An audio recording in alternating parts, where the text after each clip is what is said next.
আসসালামু আলাইকুম, কেমন আছেন সবাই? আপনারা দেখতেছেন তহিদুল ব্লগ। আমি তহিদুল ইসলাম সানি। অ্যান্ড আজকে একটা জিনিস পাইছি, মানে বলা যেতে পারে একটা বিশেষ কিছু। সো আজ প্রায় দুপুর 2:30টার দিকে আম্মু আমাকে ডাকতেছিল অনেক জোরে জোরে।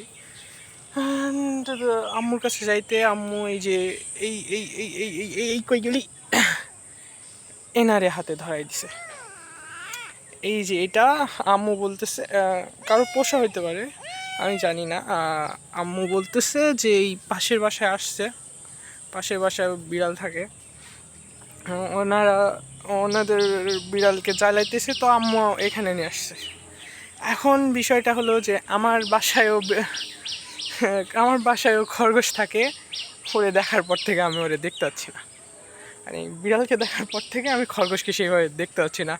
একবার দেখছিলাম ওর সামনে যাওয়া, মানে খরগোশের সামনে যাওয়াতেই বিড়ালটা যাওয়াতে খরগোশ যে একটা দৌড় দিছে, বাবা রে বাবা!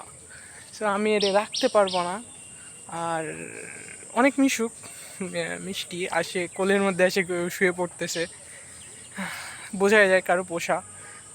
যেহেতু আমি রাখতে পারবো না, তাই আমার অনুরোধ, যারা দেখতেছেন বা যে কয়জনই আমার ভিডিও দেখেন, আমি জানি আমার ভিউ অনেক কম হয় এই লং ভিডিওতে, বাট যারাই আমার ভিডিও দেখতেছেন পুঠিয়ার আশেপাশে বা পুঠিয়াতে হইলে প্লিজ যদি পারেন এটার অ্যাডপশান নিয়েন, কারণ আমি তো রাখতে পারবো না, আর এটাকে ফেলে দেওয়াও যাবে না। অনেক কিউট অ্যান্ড অনেক এই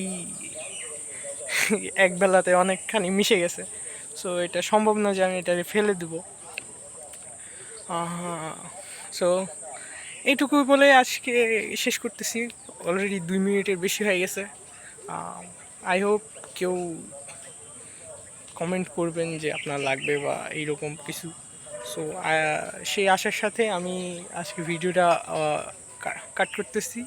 সবাই ভালো থাকবেন, সুস্থ থাকবেন, আর আমার জন্য দোয়া করবেন যাতে তাড়াতাড়ি টাকা ইনকাম করতে পারি।